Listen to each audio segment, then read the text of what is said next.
Hello everyone, how are you all? I hope you guys are doing well. So guys, welcome back to our channel and start करेंगे अपना आज का session.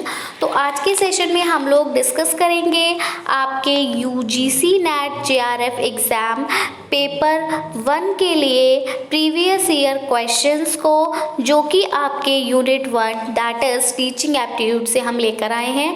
तो session आपके लिए बहुत ज़्यादा हेल्पफुल रहने वाला है। वीडियो को विदाउट स्किप के लास्ट तक ज़रूर देखिए ताकि आपसे कोई भी इंपॉर्टेंट क्वेश्चन यहाँ पर मिस ना हो। साथ ही अगर आप हमारे चैनल पर नए हैं तो हमारे चैनल को सब्सक्राइब करें ऐसे ही महत्वपूर्ण एंड इम्पॉर्टेंट वीडियोस पाने के लिए, एंड बेल आइकन को प्रेस करना बिल्कुल ना भूलें ताकि हम अपनी जब भी कोई न्यू वीडियो अपलोड करें नोटिफिकेशन सबसे पहले आपको मिल सके। तो चलिए guys, without wasting much more time, let's get started. So the question number 1 रहा आपकी स्क्रीन पर। So the first question says that what are the characteristics of continuous and comprehensive evolution. तो ये जो आपका CCE है, इसकी क्या विशेषताएं होती है, ये आपसे यहाँ पर पूछा गया है। तो कलर चेंज कर लेते हैं ब्रश का, क्योंकि रेड थोड़ा मिक्स हो रहा है, ब्लू ले लेते हैं। Okay, so what are the characteristics of continuous and comprehensive evolution. CCE की कैरेक्टरिस्टिक्स हम बताएंगे। सो यहाँ पर आपको कुछ पॉइंट्स दिए हुए हैं, ये देखते हैं। तो जो फर्स्ट है that is it increases the workload on students by taking multiple test. तो क्या ये जो मल्टीपल टेस्ट हो रहे हैं, हाँ ठीक है, मल्टीपल टेस्ट तो होने लगे, क्योंकि पहले आपका क्या होता था कि सिर्फ आपके 2 एग्जाम्स होते थे, that is half yearly and annual. But जब से ये CCE आया तब से फॉर्मेटिव असेसमेंट, जिनको कि हम FA के नाम से जानते हैं, ये भी इंट्रोड्यूस हुए।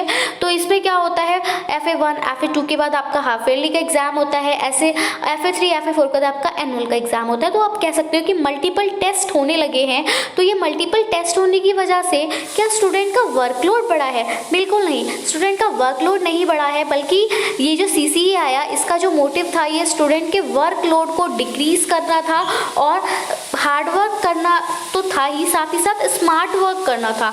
टाइम को यूटिलाइज करते हुए, हमें ज़्यादा टाइम वेस्टेज ना करते हुए ज़्यादा से ज़्यादा नॉलेज को गेन करना था। तो यहाँ पर हम ये नहीं कहेंगे कि इसने इंक्रीज़ किया है वर्कलोड, बल्कि इसने तो डिक्रीज़ किया था, इसलिए ये स्टेटमेंट तो बिल्कुल गलत हो जाएगा। दूसरा है it replaces marks with grades. हाँ, ये बिल्कुल ठीक है। पहले क्या होता था, आपको मार्क्स मिलते थे, बट अब क्या होता है, आपको ग्रेड्स मिलते हैं। तो ये वाली बात बिल्कुल ठीक है कि CCE ने क्या किया है कि मार्क्स नहीं मिलते, अब हमें ग्रेड्स मिलते हैं, मार्क्स को ग्रेड से रिप्लेस कर दिया है। ओके, नेक्स्ट है it evaluates every aspect of a student. बिल्कुल, अगर आप देखेंगे तो अब मार्कशीट्स में क्या होता है, पहले सिर्फ आपको आपके रिजल्ट्स में आपके सब्जेक्टिव मार्क्स मिला करते थे, दिखाई दिया करते थे। बट अब क्या होता है, आपको वहाँ पर कुछ कोर्स स्कॉलास्टिक एरिया दिखाई देता है। उस कोर्स स्कॉलास्टिक एरिया में क्या क्या बातें की गई होती हैं, जैसे कि आप किसी भी अदर गेम्स में, किसी गेम्स में इंटरेस्टेड है तो उसके बारे में आपका लिखा हुआ होता है, आपने कोई भी एक्टिविटी की है वहाँ लिखा होता है, आपका ओवरऑल पर्सनालिटी को वहाँ पर डिस्क्राइब किया जाता है कि आप इमोशनल कितने स्ट्रांग हैं, आपकी मेंटल पावर कितनी है, चीज़ों को समझने की आप में एबिलिटी कितनी है। तो इस टाइप के कोर्स स्कॉलास्टिक एरिया में आपके ओवरऑल पर्सनालिटी को यहाँ पर डिफाइन करते हैं। तो ये वाली स्टेटमेंट भी ठीक है, मार्क्स को ग्रेड्स के रिप्लेस करने वाली बात भी ठीक है, दोनों ही ऑप्शंस करेक्ट है। It helps in reducing examination phobia, ये वाली बात भी ठीक है कि पहले क्या होता था, डायरेक्ट होता था कि आपका हाफ ईयरली एकदम से आ गया। तो हम आप सभी के साथ में ये होता है कि हम लोग स्टार्टिंग से नहीं पढ़ते हैं। अभी भी आपका ये जो नेट JRF का एग्जाम होने वाला है जून 18 को, तो अब आपने पढ़ना स्टार्ट किया होगा। बहुत कम ही स्टूडेंट्स ऐसे होते हैं जो कि कंटिन्यूसली अभी एग्जाम खत्म होते ही लग जाएंगे पढ़ने में, वरना अदरवाइज तो मैंने जितना देखा है कि हम लोग क्या करते हैं, लास्ट टाइम पर ही पढ़ने बैठते हैं। Same thing happens with the students also. वो लोग भी क्या करते हैं कि जब एग्जाम्स आने वाले तो तभी पढ़ते हैं, भले ही उनके पास अप्रैल से लेकर सितंबर तक का टाइम होता है, बट वो अप्रैल से लेकर सितंबर तक नहीं पढ़ते। वो कब पढ़ना स्टार्ट करते हैं, जब उनको एग्जामिनेशन की डेट शीट मिल जाती है कि फ्रॉम दिस डेट आपके एग्जामिनेशन स्टार्ट होने वाले हैं। तो उस टाइम पर जो होता है स्टूडेंट्स में एग्जामिनेशन फोबिया हो जाता है, क्योंकि 6 मंथ्स की पूरी स्टडी उनको करना होता है। ठीक है, सारे चैप्टर्स, अगर मान लीजिए टोटल किसी टेक्स्ट बुक पे 12 चैप्टर्स है, तो आपके 6 चैप्टर्स तो हाफ ईयरली में आने ही आने हैं। तो वो 6 चैप्टर्स एक साथ पढ़ पाना बहुत कम टाइम में पॉसिबल नहीं हो पाता है। स्टूडेंट्स में एग्जामिनेशन फोबिया हो जाता था पहले, बट अब जब ये FA वगैरह आए ना, तो उस पर क्या होता था कि स्टार्टिंग में सिर्फ हमें 2 चैप्टर्स पढ़ के जाने हैं, फिर हमने दोबारा FA2 आया, उसमें आगे वाले 2 चैप्टर्स पढ़ने, तो हमारे 4 4 चैप्टर्स हमारे प्रिपेयर है। अब अगर हाफ ईयरली का एग्जाम होगा तो हमें सिर्फ ओनली 2 चैप्टर्स पढ़ने, क्योंकि 4 चैप्टर्स हम लोग ऑलरेडी पढ़ चुके हैं। तो एग्जामिनेशन फोबिया कम हुआ, बिल्कुल कम हुआ। तो ये तीनों ही स्टेटमेंट सही है, बस यहाँ पर एक ही स्टेटमेंट गलत थी जो कि बता रही थी कि वर्कलोड इंक्रीज हो रहा, जो कि नहीं हो रहा था। So here option number 4 is correct, B, C and D. Clear है? आगे बढ़ेंगे, हिंदी में देखेंगे सेम क्वेश्चन को, क्योंकि स्टूडेंट्स की डिमांड रहती है मैम प्लीज हिंदी में भी कराइए, तो हिंदी में भी लेकर आए हैं। सतत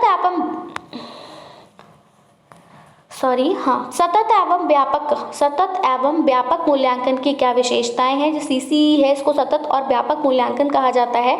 तो यहाँ पर बोला है कि ये कई परीक्षण करके छात्रों का पर कार्यभार को बढ़ाता है, बिल्कुल नहीं बढ़ाता। वर्कलोड बिल्कुल नहीं बढ़ता है यहाँ पर। यस, ये वाली स्टेटमेंट सही है कि इसने अंकों को ग्रेड से बदल दिया है। छात्र के हर पहलू का मूल्यांकन इसके तहत किया जाता है। साथ ही ये परीक्षा भय को कम करने में भी मदद करता है। तो यहाँ हमारा जो करेक्ट आंसर हो जाएगा that is option number 4, B, C and D. Clear है? आगे बढ़ेंगे अगले क्वेश्चन की तरफ। क्वेश्चन नंबर 2 कहता है कि which of the following attributes denote great strength of a teacher? एक टीचर की स्ट्रेंथ बतानी है आपकी, स्ट्रेंथ कौन सी है यहाँ पर। तो अगर आप स्टेटमेंट्स देखेंगे तो यहाँ पर आपको फर्स्ट ऑप्शन में बोलता है कि full time active involvement in the institutional management. हमें भैया टीचर की स्ट्रेंथ का पता लगाना है, वो इंस्टीट्यूट को कैसे मैनेज करना है इसको नहीं देखना।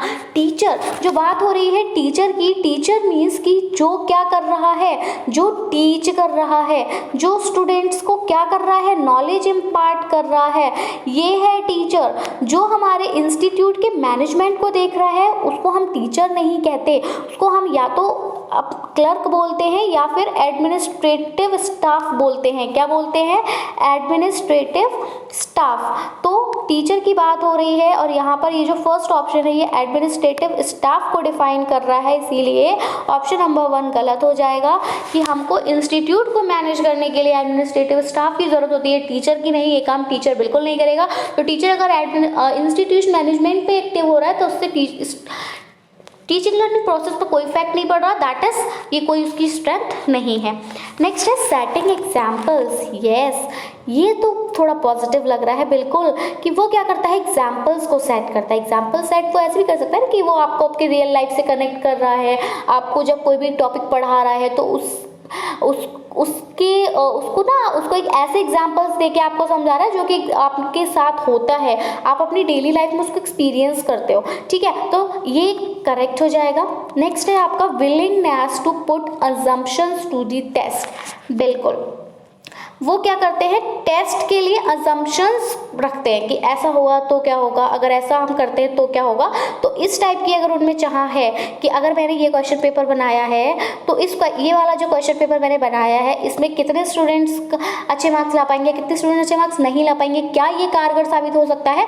अगर इस टाइप का क्वेश्चन अजम्पशंस टीचर लगा रहा है तो ये उसकी स्ट्रेंथ मानी जा सकती है। तो ये भी मुझे कहीं ना कहीं ठीक लग रहा है, बस देखते हुए चलेंगे। जो बिल्कुल सही नहीं लग रहा उसको तुरंत काटेंगे, जो थोड़ा बहुत सही लग रहा है उसको हम टिक करते चलेंगे।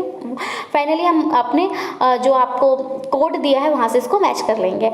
नेक्स्ट आपका जो डी ऑप्शन है दैट इज एक्नॉलेजिंग मिस्टेक्स। बिल्कुल, बहुत ज़्यादा इंपॉर्टेंट है वाइल टीचिंग। जब आप पढ़ा रहे होते हैं तो आपको सबसे ज़्यादा ध्यान रखना होता है कि आप गलतियां कहाँ कर रहे हैं, है ना, क्योंकि परफेक्ट तो कोई नहीं है, ना टीचर है, ना हम है, ना कोई और है। तो गलतियां टीचर से भी होंगी, स्टूडेंट से भी होंगी, but the thing is that कि हम उन गलतियों को क्या करें, एक्नॉलेज करें, उन गलतियों को समझें, उनको सुधारें। तो ऑप्शन नंबर डी भी करेक्ट हमें लग रहा है। तो हमें यहाँ पर जो स्टेटमेंट थी ये बिल्कुल एज इट इज हमारे क्वेश्चन नंबर 1 की तरह हमें तो बी, सी, डी तीनों सही दिखाई दे रही थी, जबकि ए वाली गलत थी बिल्कुल ही, क्योंकि वहाँ पे इंस्टीट्यूट का मैनेजमेंट आ गया था। तो बहुत ज़्यादा ईजी क्वेश्चन आते हैं टीचिंग एप्टीट्यूड से, बेसिकली बस आपको अपना थोड़ा सा कॉमन सेंस का यूज़ करना होता है। तो चलिए आगे हिंदी में सेम क्वेश्चन को देखेंगे। निम्नलिखित में से कौन सा गुण एक शिक्षक की महान शक्तियों को दर्शाता है? तो शिक्षक की महान शक्तियों को दर्शाने वाला गुण निम्नलिखित में से ए वाला बिल्कुल नहीं है, क्योंकि यहाँ पर संस्थागत प्रबंधन में पूर्णकालिक सक्रिय भागीदारी को दिखाया गया। अगर पूरे टाइम वो इंस्टीट्यूट को मैनेज करता रहेगा तो पढ़ाएगा क्या? बिल्कुल नहीं, गलत है। उदाहरण स्थापित करना, बिल्कुल उदाहरण स्थापित करें, साथ ही साथ मान्यताओं को परीक्षण में रखने की इच्छा उसमें हो और गलतियों को स्वीकार करे, बिल्कुल करे। So option number second, that is B, C and D. Clear? Okay, now move to the question number 3, that is which one of the following statement is correct in the context of multiple choice type questions. अब हम जो MCQ questions करते हैं, objective question, जो आप अपने net के exam में भी करने वाले हैं, तो इसके संबंध में कौन सी स्टेटमेंट यहाँ पर सही होगी? आइए देखेंगे.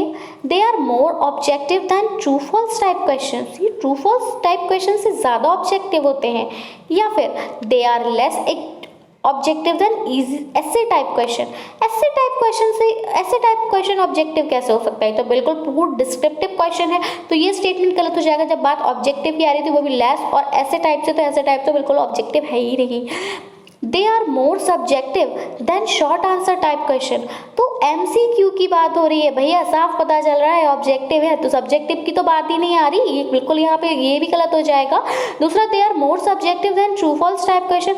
अब ट्रू फॉल्स टाइप क्वेश्चन तो हमारे सब्जेक्टिव होते ही नहीं है, इसमें या तो ट्रू करना है या फिर हमें फॉल्स करना है, तो ये स्टेटमेंट भी गलत हो जाएगी. तो जब ये तीनों ही स्टेटमेंट गलत हो गई तो भैया एक ही बचता है हमारे पास, अब चाहे वो सही हो या कुछ भी हो, हमें तो आंख बंद करके आंसर मार देना है. That is they are more objective than true false type question. बिल्कुल ट्रू फॉल्स टाइप क्वेश्चन से ज़्यादा ऑब्जेक्टिव होते हैं. क्यों? क्योंकि ट्रू फॉल्स में हमें सिर्फ या तो ट्रू लगाना है या फिर फॉल्स लगाना है, इन दोनों में से कोई एक ही होगा. लेकिन MCQ में हमें 4 ऑल्टरनेटिव्स मिलते हैं, तो हमारे पास 4 ऑप्शंस होते हैं, इनमें से हमें एक चूज करना है, ना कि 2 में से एक चूज करना है. क्लियर? बहुविकल्पी प्रकार के प्रश्नों के संदर्भ में निम्नलिखित में से कौन सा कथन सही है? तो ये सच्चे झूठे प्रकार के प्रश्नों की अपेक्षा अधिक वस्तुनिष्ठ होते हैं. बिल्कुल ये वाला ऑप्शन करेक्ट है. जबकि निबंध तो हमारा डिस्क्रिप्टिव है, सब्जेक्टिव होता है, तो ऑब्जेक्टिव की तो बात यहाँ आएगी नहीं.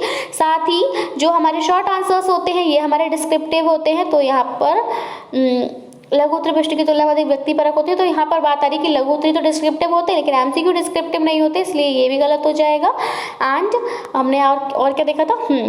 ट्रू फॉल्स की तुलना में अधिक व्यक्तिपरक है, तो ये भी हमारा गलत हो जाएगा. आगे बढ़ेंगे क्वेश्चन नंबर 4 के साथ. What are required for good teaching. अगर आपको अच्छा शिक्षण करना है तो आपको किस किस की ज़रूरत पड़ेगी? डायग्नोसिस की, रेमेडी की, डायरेक्शन की, या फिर फीडबैक की. तो अगर आप ध्यान से देखेंगे, अगर आप बात करना चाहें एक टीचिंग की, तो टीचिंग की अगर मैं बात करूं तो वाइल टीचिंग आपको क्या क्या देखना होता है? देखिए, टीचिंग करते टाइम आपको देखना होता है कि आप जो टॉपिक पढ़ाने जा रहे हो उसमें बच्चे को कहाँ कहाँ समस्या आ सकती है. ठीक है, कहाँ कहाँ समस्या आ सकती है, मतलब कहाँ कहाँ उसको प्रॉब्लम आ सकती है, और जो प्रॉब्लम है वो किस टाइप की प्रॉब्लम स्टूडेंट्स फेस करेंगे वाइल टीचिंग. आप जो भी कुछ पढ़ाने जा रहे हो वहाँ पर बच्चा किस टाइप की प्रॉब्लम्स जो है वो फेस करेगा, या प्रॉब्लम फेस करेगा भी या नहीं. तो आप बिल्कुल जब आप टीचिंग करते हो तो आप डायग्नोस करते हो कि बच्चा लैग क्यों कर रहा है, बच्चा कहाँ पे परेशान हो रहा है, बच्चा कहाँ नहीं समझ पा रहा. तो आप डायग्नोस करते हो, प्रॉब्लम का पता लगाते हो, बिल्कुल लगाते हो वाइल टीचिंग की हम जो पढ़ा रहे हैं. मैंने तो अपना 100% दिया, लेकिन बच्चे अपना 100% क्यों नहीं दे पा रहे हैं, कहाँ गलती हो रही है, कहाँ कमी आ रही है, उसका पता आप लगाते हो एक टीचिंग में. जब आप एक गलती का पता लगा लेते हो कि हाँ प्रॉब्लम यहाँ आ रही है बेसिकली, तो अब आपको उस प्रॉब्लम को क्या करना होगा? तो अब आपको उस प्रॉब्लम को करना होगा सॉल्व. तो जब आप प्रॉब्लम को सॉल्व करेंगे तो आप जाएंगे रेमेडियल टीचिंग में, यानी रेमेडी में. उससे कैसे निपटा जाए उसके लिए आप सोल्यूशन ढूंढेंगे. That is called remedial teaching. तो रेमेडी भी होगी, डायग्नोसिस भी होगा, साथ ही डायरेक्शन. तो बिल्कुल भैया डायरेक्शन होगा. आपको देखना होगा कि मुझे इस प्रॉब्लम से निपटने के लिए कहाँ जाना चाहिए. मुझे नॉर्थ की साइड जाना चाहिए, मुझे साउथ की साइड जाना चाहिए, मुझे वेस्ट जाना चाहिए, किधर जाऊँ मैं, क्या अपनाऊँ, क्या करूँ जिससे कि ये जो प्रॉब्लम है, ये जो स्टूडेंट फेस कर रहे हैं वो इससे ओवरकम हो पाए. तो एक डायरेक्शन की रिक्वायरमेंट होती है. बिल्कुल आपको किस डायरेक्शन में जाना है, किस पाथ पर जाना है, उसकी आपको रिक्वायरमेंट है. तीनों ही रिक्वायर्ड होते हैं टीचिंग के लिए. साथ ही फीडबैक, इट्स वेरी इंपॉर्टेंट कि आप जब आपने पढ़ा दिया, आपने सब कुछ आपने देख लिया, हाँ डायग्नोस कर लिया, यहाँ प्रॉब्लम आ रही है, उसकी रेमेडियल टीचिंग भी कर ली आपने, एक डायरेक्शन भी देख लिया, मुझे इस रास्ते पर जाना है। अब आप देखेंगे मैंने सब कुछ कर लिया, तो क्या जो सब कुछ मैंने किया है वो सक्सेसफुल हुआ? मैंने जो भी स्टूडेंट्स को पढ़ाने के लिए स्ट्रैटेजीज अपनाई वो स्ट्रैटेजीज सक्सेसफुल हुई, वो स्ट्रैटेजीज वर्क कर रही हैं, बच्चा समझ रहा है नहीं समझ रहा, ये हम कैसे जानेंगे? जब हम लेंगे उनसे प्रतिक्रिया, फीडबैक, तब पता चलेगा कि हमने जो पढ़ाया वो बच्चे ने एज इट इज़ लिया, जैसा हमने पढ़ाया या नहीं।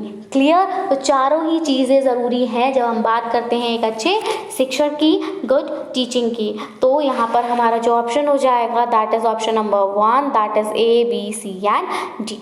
क्लियर? आगे बढ़ेंगे।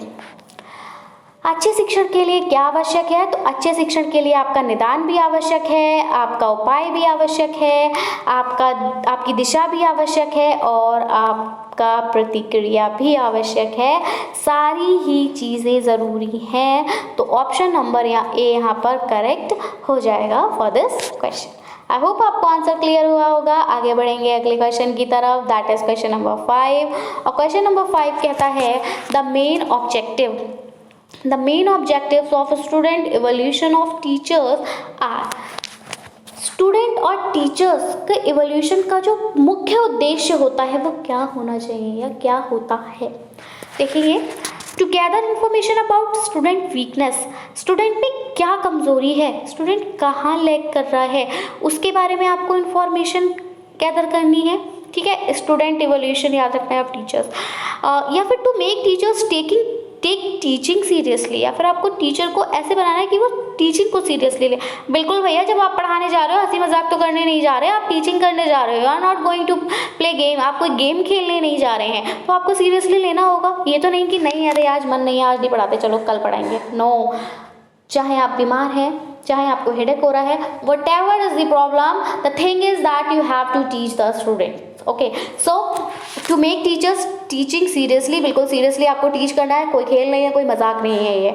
ठीक है, स्टूडेंट का फ्यूचर पूरा आपकी टीचिंग पर ही डिपेंड कर रहा है। ठीक है, नॉट स्टूडेंट, पूरे नेशन का फ्यूचर आपकी टीचिंग पर डिपेंड कर रहा है।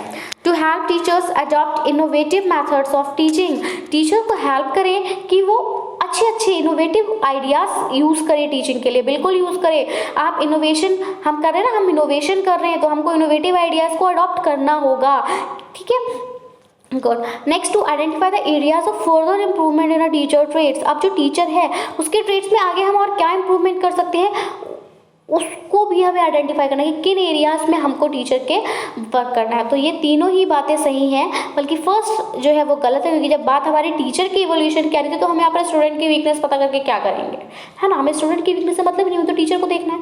तो हमारी जो बाकी स्टेटमेंट थी B, C एंड D, ये तीनों सही थे।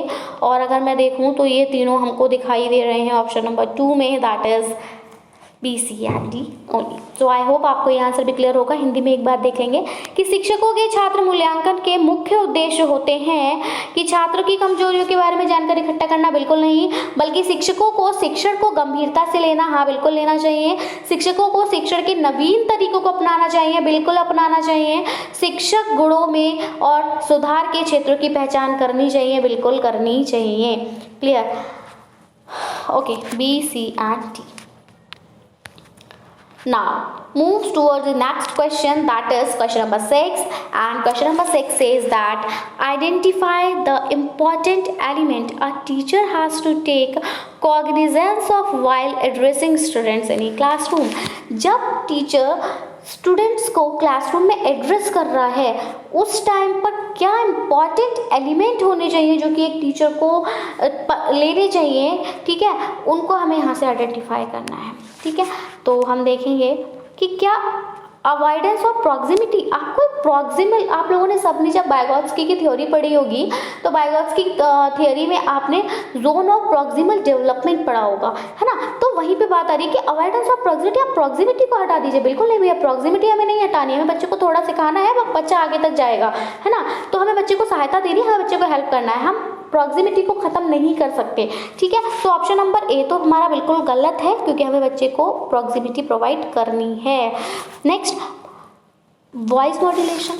अगर वॉइस मॉड्यूलेशन की बात करूँ, जिस तरह से आप लोगों के काफ़ी कमेंट्स आते हैं हमारी वीडियो पर कि मैम आपकी वॉइस बहुत स्वीट है, तो अगर मेरी वॉइस स्वीट है तो आप उसको सुनना पसंद करते हो क्योंकि मैं आपको दिखाई नहीं दे रही। लेकिन अगर हम वही सेम बात करें क्लास में, तो क्लास में अगर टीचर अच्छा बोल रहा होगा, अगर टीचर की जो वॉइस है ना उसमें मॉड्यूलेशन मतलब वो हाई लो पिच में, मतलब पिच की मतलब उसकी फ्रीक्वेंसी अच्छी होगी, साउंड लाउड होगी, कहाँ मतलब उतार चढ़ाव को अगर वो देख रही होगी, तो इस टाइप से जो भी टीचिंग वो कर रहा होगा, जो भी लेक्चर वो डिलीवर कर रहा होगा, वो बहुत ज़्यादा इंप्रेसिव लगेगा, तो स्टूडेंट्स उसको सुनने में इंटरेस्टेड होंगे। और वहीं अगर वो बहुत ज़्यादा स्लो आवाज़ में रुक रुक के, कहीं कॉमा का कहीं फुल स्टॉप का कुछ भी उतार चढ़ाव ठहराव कुछ दिखाई नहीं दे रहे हैं, तो वो क्या हो जाएगा, जो कम्युनिकेशन, उसको हम एक तरह से कह सकते हैं कि वो कम्युनिकेशन भी है, वो कैसा हो जाएगा, बोरिंग हो जाएगा और स्टूडेंट इंटरेस्टेड नहीं होंगे उसको सुनने के लिए। तो according to me voice modulation as a good thing होनी चाहिए। ठीक है, अगर आप स्टूडेंट्स को एड्रेस कर रहे हो क्लासरूम में, तो आपका वॉइस मॉड्यूलेशन होना चाहिए, कहाँ आपको उतारना, आपको धीमी बोलना है, कहाँ आपको एकदम से अपनी वॉइस को लाउड कर देना है, कहाँ आपको थोड़ा सा ठहरना है, कहाँ आपको कितना ठहरना है, ये सब बातें अगर आपको पता है। रिपीटेटिव पॉज, या फिर आप बात बात पे रुकें, बार बार रुकें, बार बार पॉज दें। आप कुछ भी बोल रहे हैं, एक लाइन बोल रहे हैं, जैसे मैं मान लीजिए आपको क्वेश्चन नंबर 6 रीड कर रही हूँ, ठीक है, अब मैं यहाँ पर रिपीटेटिव पॉज का यूज़ करूँगी। अब आप मुझे बताइएगा कि क्या ये ठीक है, क्या आपको यहाँ पर कुछ इंटरेस्ट आ रहा है इस तरह से। चलिए स्टार्ट करेंगे।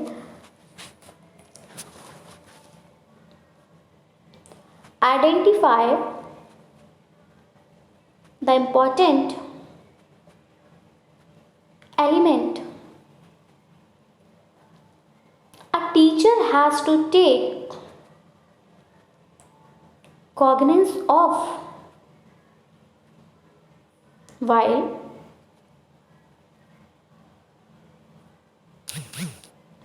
addressing। तो अगर मैं इस तरह से इस क्वेश्चन को पढ़ूंगी तो आपको ना तो कुछ समझ में आएगा और आपको कि ये क्या पागल टीचर आ गई है, इसको पता ही नहीं है कैसे पढ़ना है ना। तो पॉज नहीं देना आपको, रिपीटेड बार बार आपको रुकना नहीं है, आपको कंटिन्यू चलना है। बस जहां आपका फुल स्टॉप आ रहा है वहां से आप वहां आपको थोड़ा सा ठहरना है, नहीं आप बहुत देर के लिए वहां रुक गए कि उतनी देर में बच्चे को नींद आ गई है ना, तो ये नहीं होना। रिपीटेटिव पॉज आपको बिल्कुल नहीं, फिक्स पोस्चर बिल्कुल नहीं। क्लास में आप पढ़ा रहे हो तो आपको मूव करना है, अलग आपकी रोज होती है डिफरेंट डिफरेंट, हर रो में आपको वॉक करना है, आपको बोर्ड के आगे आना है, आपको इधर उधर वॉक करना है, अपने हैंड्स का मूवमेंट करना है, अपने फेस एक्सप्रेशंस को कंटिन्यू देना है, अपने हैंड्स एंड अपनी फुल बॉडी पोस्चर को आपको मूव कराते रहना है, सो दैट आप भी एक्टिव रहें और जो स्टूडेंट्स आपसे पढ़ रहे हैं वो भी एक्टिव हो। अगर आप फिक्स पोस्चर पे एक ही पोस्चर में खड़े रहेंगे एज इट इज, तो बच्चों को भी लगेगा कोई रोबोट है, हम उससे पढ़ रहे हैं। ठीक है, तो ये सब बातें गलत है, सिर्फ एक ही बात सही है, that is voice modulation. Clear, आगे बढ़ेंगे। उस महत्वपूर्ण तत्व की पहचान करें जिसका शिक्षक कुछ कक्षा में छात्रों को संबोधित करते समय ध्यान रखना चाहिए, तो उसको वॉइस मॉड्यूलेशन का ही ध्यान रखना चाहिए कि उसको अपनी आवाज़ में अपने जो वो पढ़ा रहा है, जो बोल रहा है, उसको वो किस तरह से डिलीवर करे अपने लेक्चर को। क्लियर, सेम थोड़ा थोड़ा क्वेश्चन ही सिमिलर ही है। As a teacher select the best option to ensure your effective presence in the classroom. आप क्लासरूम में हो, आपको अपनी प्रेजेंस दिखानी है कि आपकी प्रेजेंस जो है वो बहुत ज़्यादा अच्छी है, तो वो आप कैसे दिखाओगे। ठीक है, एज अ टीचर, तो यूज़ ऑफ पीयर कमांड, क्या आप पेयर कमांड का यूज़ करोगे या फिर आप एग्रेसिव स्टेटमेंट्स का यूज़ करोगे, मतलब गुस्सा होगे बहुत ज़्यादा, so that students attract interested रहे आपको सुनने में, इधर उधर कुछ ना करें, क्लास में बिल्कुल डिसिप्लिन मेंटेन रहे, आप जाते ही सीख जाते हैं yes stand up all of you, बहुत जोर से बोल रहे हैं, गुस्से में है एकदम, take out your notebooks, take out your books, start doing the work. तो इस तरह से अगर आप एग्रेसिव स्टेटमेंट्स का यूज़ करेंगे, yes what are you doing, go out of the class, तो यहाँ पर एक डर जो है स्टूडेंट्स में डेवलप हो जाएगा और आप कुछ भी पढ़ा रहे होंगे, अगर उनको समझ में नहीं आएगा तो वो आपसे इतनी भी हिम्मत नहीं कर पाएंगे कि पूछ सके कि सर आपने क्या लिखा है या आप क्या पढ़ाना चाह रहे हो, हमें समझ में नहीं आ रहा, क्योंकि उनको लगेगा अगर हम कुछ पूछते हैं तो सर हमें डांटेंगे। तो एग्रेसिव स्टेटमेंट्स तो आपको बिल्कुल यूज़ नहीं करनी, जिस तरह से अभी इतने सारे आपके अभियान चल रहे हैं कि आपको जो पढ़ाना है वो बहुत अच्छे से पढ़ाना है, रियल लाइफ से कनेक्ट करके पढ़ाना है, और डांटना तो बच्चे को बिल्कुल नहीं, डांटना मारना, तो अग्रेसिव स्टेटमेंट्स आप यूज़ नहीं करेंगे, दैट इज बिल्कुल नेगेटिव है। Next, adaptation of well established posture, pair command का यूज़ भी आपको नहीं करना। Adaptation of well established posture, एक अच्छा सा पोस्चर आप बना लीजिए, ठीक है, और फिर आप पढ़ाना स्टार्ट करिए, तब आप अपनी इफेक्टिव प्रेजेंस दिखाएंगे। या फिर बीइंग अथॉरिटेरियन, सत्तावादी हो जाइए, सत्तावादी नहीं होना, है ना, सत्तावादी नहीं होना, क्योंकि भैया हम अपनी सत्ता नहीं चला सकते, हम अथॉरिटेरियन नहीं हो सकते। हम नहीं कह सकते आज मुझे फर्स्ट चैप्टर ही पढ़ाना है तो मैं समझ में, आज मुझे सेकंड चैप्टर ही पढ़ाना है तो मैं समझ में आया, समझो नहीं आता कोई बात नहीं, फिर जब तक फर्स्ट चैप्टर नहीं पढ़ाऊंगी बच्चों को थोड़ा सेकंड चैप्टर समझ में नहीं आएगा। अपनी नहीं चला सकती, बच्चों के अकॉर्डिंग चलना है, ठीक है। तो ये स्टेटमेंट गलत हो जाएगा बिल्कुल। आपको थर्ड ऑप्शन सही है कि आप एक अच्छा सा पोस्चर, अपना वेल एस्टेब्लिश पोस्चर को अडॉप्ट कर लें कि आपको क्लास में जाके क्या, जैसे होता नहीं आप लोग मिमिक्री करते हो किसी किसी टीचर की, जैसे टीचर एंट्री करता है आपको उसकी एंट्री अच्छी लगती है, कहते हो वाह भैया वो टीचर जब क्लास पे आता है क्या एंट्री करता है, अरे वो ब्लैक बोर्ड पर जब लिखते हैं अरे भैया, या फिर उनका डांटने। तो कोई एक पोस्चर, चाहे आप एंट्री ले लीजिए, चाहे आप बैठने का तरीका लीजिए, चाहे आप बोर्ड पे लिखने का तरीका लीजिए, तो कोई एक अच्छा सा पोस्चर को आप अडॉप्ट कर लीजिए, दैट इज गुड थिंग, जो कि आपकी इफेक्टिव प्रेजेंस को क्लास में दिखाए। अब ये नहीं आप गुड़ चुट्टू मुट्टू होके बिल्कुल झुक झुका के बैठ गए चेयर पे, दिखाई नहीं दे रहे हो बच्चे को, है ना, तो ये नहीं। Option number 3 is the correct answer. Hindi में देखेंगे, एक शिक्षक के रूप में कक्षा में अपनी प्रभावी उपस्थिति सुनिश्चित करने के लिए सर्वोत्तम विकल्प क्या है? तो पेयर कमांड का उपयोग बिल्कुल नहीं, कोई बात ही नहीं बनती। आक्रामक बयान आपको नहीं देना, सुस्थिर आसन को अपनाना है, बिल्कुल अपनाना है, and this is the correct answer. सत्तावादी आपको बिल्कुल होना नहीं है। क्वेश्चन नंबर 8 देखेंगे, एंड क्वेश्चन नंबर 8 कहता है कि which set of learner characteristics may be considered helpful in designing effective teaching learning systems, select the correct alternative from the codes given below. अब आपको देखना है कि इन यहाँ पर आपको कुछ स्टेटमेंट्स दी हुई है, 6 स्टेटमेंट्स दिए हैं और आपसे पूछा है कि इनमें से कौन सी स्टेटमेंट जो है वो लर्नर की कैरेक्टरिस्टिक्स मानी जा सकती है और हेल्पफुल मानी जा सकती है इफेक्टिव टीचिंग लर्निंग सिस्टम को बनाने के लिए। तो देखो, prior experience of learner in respect of the subject, बच्चा जो पढ़ रहा है, जो सब्जेक्ट बच्चा पढ़ रहा है उसके बारे में उसको कुछ अपना पूर्व ज्ञान होना चाहिए, बिल्कुल होना चाहिए। अगर आप बर्ड चैप्टर पढ़ा रहे हो तो बच्चे को पता होना चाहिए भैया पक्षी उड़ता है, उसके पास पंख होते हैं, है ना। जब बच्चे को पता ही नहीं पक्षी क्या होता है तो आप उसको वर्ड में क्या पढ़ा दोगे, है ना। तो इसलिए आप बच्चे के पास प्रायर एक्सपीरियंस, अपना कुछ ना कुछ पूर्व ज्ञान होना चाहिए उस सब्जेक्ट से जो कि आप पढ़ाने जा रहे हो। Interpersonal relationship of learners family friends, अब लर्नर की फैमिली फ्रेंड से हमें कोई क्या करना भैया, कोई रिश्ता निभाने थोड़ा न जा रहे हैं हम, है ना, रिश्तेदारी नहीं है, ये हमारी टीचिंग लर्निंग प्रोसेस है। हाँ ठीक है, हमारा स्टूडेंट, हम आपके टीचर, कोई रिश्तेदारी नहीं है, कोई यहाँ पर हमारा फैमिली वो नहीं चल रहा, तो इसलिए ये तो बिल्कुल गलत हो जाएगा। नेक्स्ट है आपका ability of the learners and respect of the subject, जो सब्जेक्ट है उसके रिगार्डिंग बच्चे की क्षमता क्या है, बिल्कुल आपको देखना है। अगर कहते हैं ना आप 11th में साइंस ले लीजिए, अरे बायो ले लीजिए, मैथ्स ले लीजिए, अरे मैथ्स ले लीजिए, बच्चे को मैथ्स में आता नहीं है उसे कह दो अभी कि एक सिर्फ ऐड का सवाल दे दो, थोड़े ज़्यादा सी डिजिट दे दो, ऐड नहीं कर पा रहा बच्चा, इतना डर रहा है, तो वो क्या कर पाएगा, क्षमता ही नहीं है उसमें। तो हम उस चीज़ में उसको नहीं, हमें जिस सब्जेक्ट में उसकी एबिलिटी है उसमें उसको आगे बढ़ाना है, बिल्कुल। तो बच्चे की एबिलिटी होनी चाहिए एक पर्टिकुलर सब्जेक्ट में। स्टूडेंट्स लैंग्वेज बैकग्राउंड, ये दोनों मुझे ठीक लग रहे हैं, ठीक है, फर्स्ट एंड थर्ड। नेक्स्ट है स्टूडेंट्स लैंग्वेज बैकग्राउंड, बिल्कुल बच्चा किस बैकग्राउंड से बिलोंग करता है, जैसे कि अभी आपने सुना है कि हमें बच्चे को किस भाषा में पढ़ाना है, उसकी मदर टंग में पढ़ाना है जहाँ से वो बिलोंग करता है, पहले उस लैंग्वेज को यूज़ करना है, फिर हम इंग्लिश का यूज़ करेंगे। ये नहीं कि हमें सिर्फ इंग्लिश यूज़ करनी है, नो, बच्चा की जो अपनी मातृभाषा है, जो बच्चा जानता है, हमें उसको उसी भाषा में पढ़ाना है, ठीक है। तो ये वाली इस बात भी ठीक हो जाएगी। और interest of student following the prescribed dress code, ये तो कोई बात नहीं हुई, हम तो टीचिंग लर्निंग प्रोसेस की बात कर रहे हैं, ड्रेस कोड की बात यहाँ पे क्या, कोई फैशन शो तो हो नहीं रहा, तो ये गलत हो जाएगा। मोटिवेशनल ओरिएंटेशन ऑफ स्टूडेंट, बिल्कुल आपको ओरिएंटेशन प्रोग्राम करते रहना चाहिए, बच्चे को मोटिवेट करते रहना चाहिए। जब आप लोग कॉलेज में न्यू एडमिशन लिया होगा, आप याद करिए अपने उन दिनों को, तो आपको एक ओरिएंटेशन प्रोग्राम हुआ होगा। उस ओरिएंटेशन प्रोग्राम में क्या हुआ होगा कि आपको आप जिस भी आपने पर्टिकुलर कोर्स में एडमिशन लिया होगा, उस कोर्स से रिलेटेड आपको काफ़ी कुछ बताया गया होगा, आपको मोटिवेट किया गया होगा कि आपको ऐसे करना है, ये करना है, वो करना है, आपको अपना गोल हासिल करना है। मान लीजिए आप इंजीनियरिंग के लिए गए, बीटेक करें, तो बताया गया होगा कि आपको ऐसे से पढ़ाई करनी है, एक सक्सेसफुल इंजीनियर बनना है एंड ऑल। तो वही मोटिवेशनल ओरिएंटेशन होना चाहिए स्टूडेंट्स का, बिल्कुल। तो यहाँ हमारा जो करेक्ट आंसर हो जाएगा दैट इज, हमने स्टेटमेंट्स देखी नहीं, फर्स्ट सही थी, थर्ड सही थी, फोर्थ एंड सिक्स सही थी, और ये कहाँ है, first 3rd, 4th and 6th. That is option number 2 is correct. Hindi में देखेंगे सेम क्वेश्चन। प्रभावी शिक्षण अधिगम प्रणालियों को डिजाइन करने में शिक्षार्थी विशेषताओं का कौन सा सेट सहायक माना जा सकता है? नीचे दिए गए कोड में सही विकल्प का चयन करना है। तो विषय के संबंध में शिक्षार्थियों का पूर्व अनुभव बिल्कुल होना चाहिए। हमें उसकी पारिवारिक मित्रों में पारस्परिक संबंध को नहीं देखना। विषय के संबंध में शिक्षार्थियों की क्षमता हमें देखनी है। छात्र की भाषा पृष्ठभूमि हमें देखनी है, किस बैकग्राउंड से बिलोंग करता है। निर्धारित ड्रेस कोड का पालन करने में छात्रों की रुचि क्या है, इससे हमें कोई फर्क नहीं पड़ता। छात्रों का प्रेरक अभिविन्यास बिल्कुल। So the correct answer here is option number 1st, 3rd, 4th and 6th. So that's all about our session. I hope आपको सारे क्वेश्चन समझ में आए होंगे। ऐसे ही और भी क्वेश्चंस आपको नेक्स्ट सेशन में मिलेंगे।